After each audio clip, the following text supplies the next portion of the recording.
ಗುರುದೇವ್, ಮೇಷರಾಶಿಯವರಿಗೆ 2025ನೇ ಸಾಲಿನಲ್ಲಿ ಸಾಡೆ ಸಾತಿ ಪ್ರಾರಂಭ ಆಗ್ತಾ ಇದೆ. ಹಾಗಾದರೆ ಅವರ ವರ್ಷ ಭವಿಷ್ಯ 2025ರಲ್ಲಿ ಯಾವ ರೀತಿ ಇರುತ್ತೆ ಅಂತ ಹೇಳಿ ಸಂಪೂರ್ಣವಾದ ಮಾಹಿತಿಯನ್ನು ಇಂದಿನ ಈ ಸಂಚಿಕೆಯಲ್ಲಿ ತಿಳಿಸ್ಕೊಡ್ತಾ ಇದ್ದೇನೆ. ಮೊದಲನೇ ಸರಿ ನಮ್ಮ ಚಾನಲ್ಗೆ ಏನಾದರೂ ಬಂದಿದ್ರೆ ಸಬ್ಸ್ಕ್ರೈಬ್ ಮಾಡ್ಕೊಳ್ಳೋದನ್ನ ಮರಿಬೇಡಿ, ಹಾಗೆ ಬೆಲ್ ಬಟನ್ ಕೂಡ ಪ್ರೆಸ್ ಮಾಡಿ ಅಂತ ಹೇಳ್ತಾ ಮೇಷರಾಶಿಯವರ ಕೆಲವೊಂದು ಗುಣಲಕ್ಷಣಗಳನ್ನು ಕೂಡ ನಿಮಗೆ ಈಗ ತಿಳಿಸ್ಕೊಡ್ತಾ ಇದ್ದೇನೆ. ನೋಡಿ, ಮೇಷರಾಶಿಯವರು ಬುದ್ಧಿ ಚಾತುರ್ಯ ಇರ್ತಕ್ಕಂತಹ ವ್ಯಕ್ತಿಗಳು.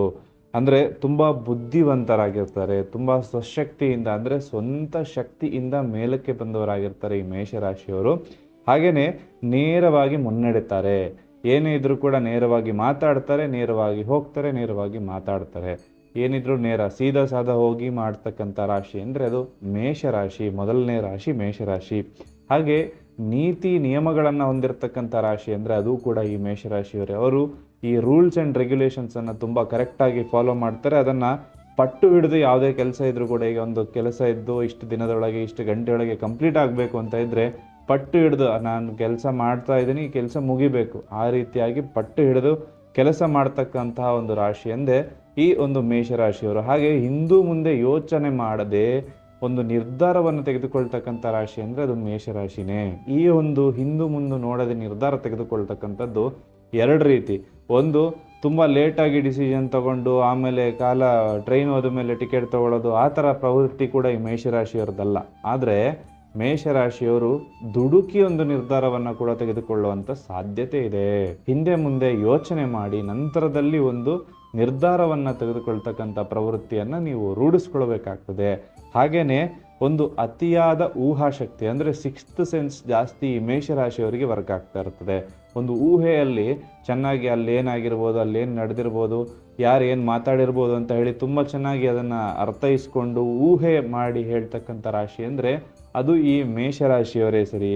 ಆದರೆ ಅದರ ಜೊತೆಗೆ ಇರ್ತಕ್ಕಂಥದ್ದಂದರೆ ನಾನೇ ಮೊದಲನೇವನಾಗಿರಬೇಕು, ನಾನೇ ಮಾಡಬೇಕು, ಈಗ ಚಂದ್ರನ ಮೇಲೆ ಹೋಗಿ ನಾನೇ ಮೊದಲು ಹೋಗಿರಬೇಕು, ಈ ರೀತಿ ಒಂದು ಪ್ರವೃತ್ತಿ ಇರ್ತಕ್ಕಂಥದ್ದಂದರೆ ಅದು ಒಂದು ಮೇಷರಾಶಿಯವರ ಗುಣಲಕ್ಷಣ. ಹಾಗೆ ಸ್ವಲ್ಪ ಆತುರ ಸ್ವಭಾವ ಕೂಡ ಈ ಮೇಷರಾಶಿಯವರಿಗೆ ಜಾಸ್ತಿ ಇರುತ್ತದೆ. ಈ ಒಂದು ಕೆಲವೊಂದು ಗುಣಲಕ್ಷಣಗಳನ್ನು ಮೇಷರಾಶಿಯ ಕುರಿತಾಗಿ ನಾನು ತಿಳಿಸ್ಕೊಟ್ಟಿದ್ದೇನೆ. ನೋಡಿ, 2024ರಲ್ಲಿ ಗುರುಬಲ ಇತ್ತು, ಶನಿ ಕೂಡ ಲಾಭಸ್ಥಾನದಲ್ಲಿದ್ದರಿಂದ ಎಲ್ಲವೂ ಕೂಡ ಚೆನ್ನಾಗಿತ್ತು. ಆದರೆ ಸ್ವಲ್ಪ ಮಾನಸಿಕ ತೊಂದರೆಗಳನ್ನು 2024ರಲ್ಲಿ ಮೇಷರಾಶಿಯವರು ನೀವು ಅನುಭವಿಸಿರ್ತೀರಿ. ಹಾಗೆ ಈ 2025ರಲ್ಲಿ ಮಾರ್ಚ್ 28ರ ನಂತರ ಸಾಡೆ ಸಾತಿ ಕೂಡ ಈ ಮೇಷರಾಶಿಯವರಿಗೆ ಪ್ರಾರಂಭ ಆಗ್ತಾ ಇದೆ. ಅದೇ ರೀತಿ ರೋಗಸ್ಥಾನಾಧಿಪತಿ ಬುಧ ಕೂಡ ನಿಮಗೆ ಶತ್ರುವಿನಂತೆ ಕಾಡಕ್ಕಿದ್ದಾನೆ ಈ ವರ್ಷ. ನೀವು ಮುಖ್ಯವಾಗಿ ಮಾಡ್ತಕ್ಕಂಥದ್ದು ಅಂದರೆ ಉತ್ತಮ ಆಹಾರದ ಸೇವನೆಯನ್ನು ಈ ಒಂದು ಮೇಷರಾಶಿಯವರು 2025ರಲ್ಲಿ ಖಂಡಿತವಾಗ್ಲೂ ರೂಢಿಸ್ಕೊಳ್ಬೇಕಾಗ್ತದೆ. ವ್ಯಾಯಾಮ ಆಗಿರ್ಬೋದು, ಜಿಮ್ ಆಗಿರ್ಬೋದು, ಯೋಗಾಸನ ಆಗಿರ್ಬೋದು, ಒಂದು ವಾಕಿಂಗ್ ಹೋಗೋದಾಗಿರ್ಬೋದು, ಇಷ್ಟಾದರೂ ನೀವು ಪ್ರತಿನಿತ್ಯ ಮಾಡ್ಕೋಬೇಕಾಗತ್ತೆ. ಆ ಒಂದು ಆರೋಗ್ಯದ ವಿಚಾರದಲ್ಲಿ ನಿಮಗೆ ಸ್ವಲ್ಪ ಸಮಸ್ಯೆಗಳು, ಹೊಟ್ಟೆ, ಮೊಣಕಾಲು, ಸೊಂಟ, ಬೆನ್ನು ನೋವು ಹೆಚ್ಚಾಗಿ ಬರುವಂಥ ಸಾಧ್ಯತೆ ಈ ಮೇಷರಾಶಿಯವರಿಗೆ ಕಾಣಿಸ್ತಾ ಇದೆ. ಹಾಗೆ ಸೋಮಾರಿತನ ಕೂಡ ನಿಮ್ಮನ್ನು ಒಂದು ಕಾಡ್ತಕ್ಕಂಥ ವಿಚಾರ ಇಲ್ಲಿ ಕಂಡು ಬರ್ತಾ ಇದೆ. ಜಾಸ್ತಿ ನಿದ್ದೆ ಮಾಡುವಂಥದ್ದಾಗಿರ್ಬೋದು, ಮೊಬೈಲ್ ಇಟ್ಕೊಂಡು ಕುತ್ಕೊಂಡು ರಾತ್ರಿ ಎಲ್ಲ ಮೊಬೈಲಲ್ಲಿ ಅದು ಇದು ನೋಡುವಂಥದ್ದಾಗಿರ್ಬೋದು, ಈ ರೀತಿ ಪ್ರವೃತ್ತಿ ಮೇಷರಾಶಿಯವರಿಗೆ 2025ರಲ್ಲಿ ಆಗ್ತದೆ. ಆದಷ್ಟು ಬೇಗ ನಿದ್ದೆಯನ್ನು ಮಾಡೋದನ್ನು ನೀವು ರೂಢಿ ಮಾಡ್ಕೊಳ್ಳಿ. ನೈಟ್ ಹೊತ್ತು ಮೊಬೈಲನ್ನು ಆದಷ್ಟು ದೂರ ಇಟ್ಟು ನಿಮ್ಮ ಒಂದು ದಿನನಿತ್ಯದ ಕಾರ್ಯ ಬೆಳಗ್ಗೆ ಬೇಗ ಏಳುವಂಥದ್ದನ್ನು ರೂಢಿ ಮಾಡ್ಕೊಳ್ಳಿ. ಆಗ ನಿಮಗೆ ಶನಿ ಯಾವುದೇ ರೀತಿಯಾಗಿ ತಂಟೆ ತಕರಾರುಗಳನ್ನು ಮಾಡೋದಿಲ್ಲ. ಹಾಗೆ ವಿದ್ಯಾರ್ಥಿಗಳಿಗೆ 2025ರಲ್ಲಿ ಯಾವುದೇ ತೊಂದರೆ ಇಲ್ಲ ಅಂತ ಹೇಳಿ ಕಂಡು ಬರ್ತಾ ಇದೆ.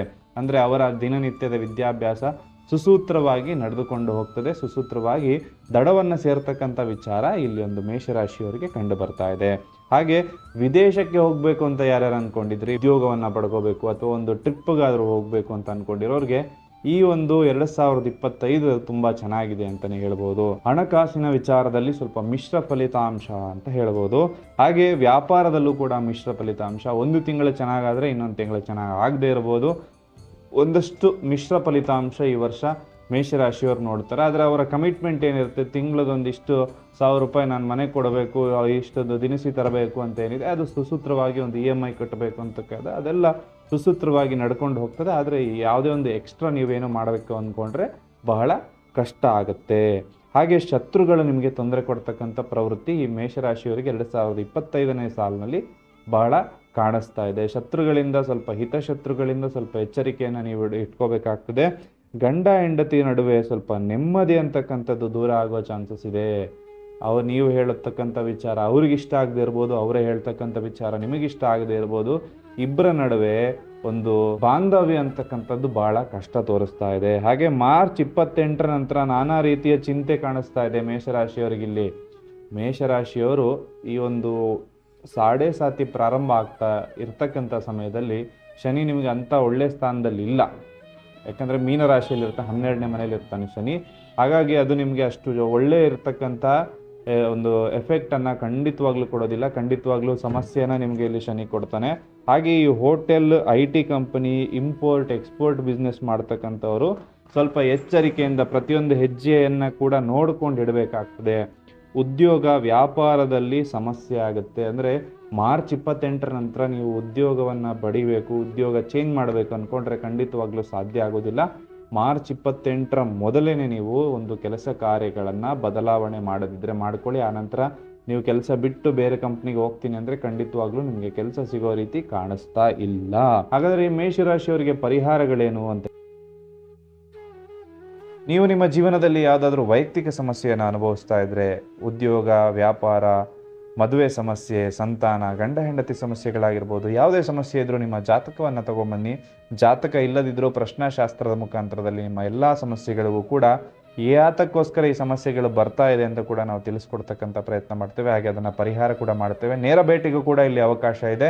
ಹಾಗೆ ಬನ್ನಿ, ಈ ರಾಶಿಯ ಅನುಗುಣವಾಗಿ ಇದಕ್ಕೆ ಪರಿಹಾರ ಏನು ಅಂತ ಕೂಡ ಪೂರ್ಣವಾಗಿ ತಿಳಿಸ್ಕೊಡ್ತಿದ್ದೇನೆ. ನೋಡಿ, ನಿಮ್ಮ ಜಾತಕದಲ್ಲಿ ಇರ್ತಕ್ಕಂಥದ್ದು ಬಂದು ನವಗ್ರಹಗಳು. ಅದು ಕೆಲವೊಂದು ರಾಂಗ್ ಪ್ಲೇಸ್ಮೆಂಟ್ ಆದಾಗ ನಿಮಗೆ ಒಂದು ರಾಂಗ್ ಎಫೆಕ್ಟನ್ನು ಕೊಡ್ತದೆ, ನಿಮಗೆ ಸಮಸ್ಯೆಗಳನ್ನು ಕೊಡ್ತವೆ. ಅದಕ್ಕೆ ಏನು ಮಾಡಬೇಕು ಅಂತ ನೋಡೋದಾದರೆ, ಪೂರ್ಣವಾಗಿ ಎಲ್ಲ ರಾಶಿಯವರಿಗೂ ಕೂಡ ಒಳ್ಳೆಯದಾಗಬೇಕು ಅನ್ನೋ ಕಾರಣಕ್ಕೋಸ್ಕರ ಒಂದು ನವಗ್ರಹ ಶಾಂತಿಯನ್ನು 1 ಲಕ್ಷ ಬಾರಿ ಎಲ್ಲ ನವಗ್ರಹಗಳ ಜಪವನ್ನು ಮಾಡಿ ಶನಿ ಶಾಂತಿಯನ್ನು ವಿಶೇಷವಾಗಿ ಮಾಡಿಬಿಟ್ಟು ಎಲ್ಲರಿಗೂ ಕೂಡ ಲೋಕ ಸಮಸ್ತ ಸುಖಿನೋ ಭವಂತು, ಎಲ್ಲರಿಗೂ ಕೂಡ ಒಳ್ಳೆಯದಾಗಬೇಕು ಅನ್ನೋ ಕಾರಣಕ್ಕೋಸ್ಕರ ಈ ಒಂದು ನವರತ್ನದ ಕಲ್ಲನ್ನು ನಿಮಗೋಸ್ಕರ ಸಿದ್ಧ ಮಾಡಿದ್ದೇವೆ. ಇದನ್ನು ನಿಮ್ಮ ಮನೆಯ ದೇವರ ಮನೆಯಲ್ಲಿ ಇಟ್ಟು ಪೂಜೆ ಮಾಡೋದ್ರಿಂದ ಖಂಡಿತವಾಗ್ಲೂ ಕೂಡ ಎಲ್ಲ ರೀತಿ ಆಲ್ರೌಂಡ್ ಡೆವಲಪ್ಮೆಂಟ್, ನಿಮ್ಮ ಮನೆಯಲ್ಲಿ ಯಾರೇ ಇರಲಿ, ಎಷ್ಟೇ ಜನ ಇರಲಿ, ಎಲ್ಲರ ಹೆಸರನ್ನು ಹೇಳಿ ಸಂಕಲ್ಪ ಆಗ್ತದೆ ಸ್ನೇಹಿತರೆ. ಅವರದ್ದು ಯಾವುದೇ ರಾಶಿಯಾಗಿದ್ದರೂ ಕೂಡ ಈ ನವರತ್ನದ ಕಲ್ಲುಗಳನ್ನು ನಿಮ್ಮ ಮನೆಯಲ್ಲಿ ಇಡ್ತಕ್ಕಂಥದ್ದು ನಿಮಗೆ ಉತ್ತಮ ಫಲವನ್ನು ಕೊಡ್ತಕ್ಕಂಥದ್ದು ನಿಶ್ಚಿತ. ಯಾಕಂದರೆ ಇದನ್ನು ಪೂರ್ಣವಾಗಿ ನಿಮ್ಮ ಮನೆಯ ಎಲ್ಲ ಸದಸ್ಯರ ಹೆಸರು, ರಾಶಿ, ನಕ್ಷತ್ರಗಳನ್ನು ಹೇಳಿ ಇದನ್ನು ಎನರ್ಜೈಸ್ ಮಾಡಿ ನಿಮಗೆ ನಿಮ್ಮ ಮನೆ ಬಾಗಿಲಿಗೆ ಕೊಡಿಸ್ಕೊಡ್ತಾ ಇದ್ದೇವೆ. ನಿಮ್ಮ ಅಡ್ರೆಸ್ಸು, ನಿಮ್ಮ ಫೋನ್ ನಂಬರು, ನಿಮ್ಮ ಮೊಬೈಲ್ ನಂಬರ್ ವಾಟ್ಸಪ್ ಕಳಿಸ್ಕೊಟ್ರೆ ಸಾಕು. ಈ ಒಂದು ಪೂಜೆ ಕೈಂಕರ್ಯಗಳನ್ನು ನೀವು ಆನ್ಲೈನ್ ಮುಖಾಂತರ ಕೂಡ ನಮ್ಮ ಚಾನಲ್ನಲ್ಲಿ ವೀಕ್ಷಿಸ್ಬೋದು. ಹಾಗೆ ನೇರವಾಗಿ ಕೂಡ ಬಂದು ಪಾಲ್ಗೊಳ್ಬೋದು.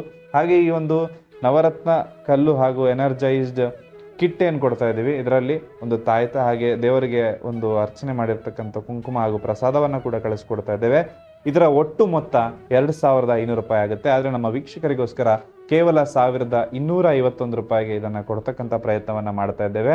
ಆದಷ್ಟು ಸಂಖ್ಯೆಯಲ್ಲಿ ಬಂದು ಪಾಲ್ಗೊಂಡು ಇದನ್ನು ಪಡ್ಕೊಳ್ಬೇಕು, ಇದರ ಸದುಪಯೋಗ ಪಡ್ಕೊಳ್ಬೇಕು ಅಂತ ಹೇಳಿ ನಿಮ್ಮನ್ನು ಕೇಳ್ಕೊಳ್ತೇನೆ. ಹಾಗೆ ಇದು ಲಿಮಿಟೆಡ್ ಆಗಿ ಕೊಡ್ತಾ ಇದ್ದೇವೆ, ಏನು ಜಾಸ್ತಿ ಏನು ಮಾಡಿಸ್ತಾ ಇಲ್ಲ, ಲಿಮಿಟೆಡ್ ಆಗಿ ಮಾಡ್ತಾ ಇದ್ದೇವೆ. ಯಾರ್ಯಾರು ಇಂಟ್ರೆಸ್ಟ್ ಇದೆ ಬೇಗ ಪಡ್ಕೊಳ್ಳಿ. ನೀವು ಯಾವುದೇ ರಾಶಿಯಾಗಿದ್ದರೂ ಕೂಡ ಈ ಒಂದು ನವರತ್ನದ ಕಲ್ಲುಗಳನ್ನು ನಿಮ್ಮ ಮನೆಯಲ್ಲಿ ಇಡ್ತಕ್ಕಂಥದ್ದು ಅತ್ಯಗತ್ಯ ಅಂತ ನಾನು ಈ ಮೂಲಕ ತಿಳಿಸ್ಕೊಡ್ತೇನೆ. ಪೂಜೆ ಪುನಸ್ಕಾರಗಳನ್ನು ಮಾಡಿ ಇದನ್ನು ಎನರ್ಜೈಸ್ ಮಾಡಿ ನಿಮ್ಮ ಮನೆ ಬಾಗಿಲಿಗೆ ಕಳಿಸ್ಕೊಡ್ತಕ್ಕಂಥ ಒಂದು ಪ್ರಯತ್ನವನ್ನು ಮಾಡ್ತಾ ಇದ್ದೇವೆ. ಎಲ್ರಿಗೂ ಶುಭವಾಗಲಿ. ನಮಸ್ಕಾರ.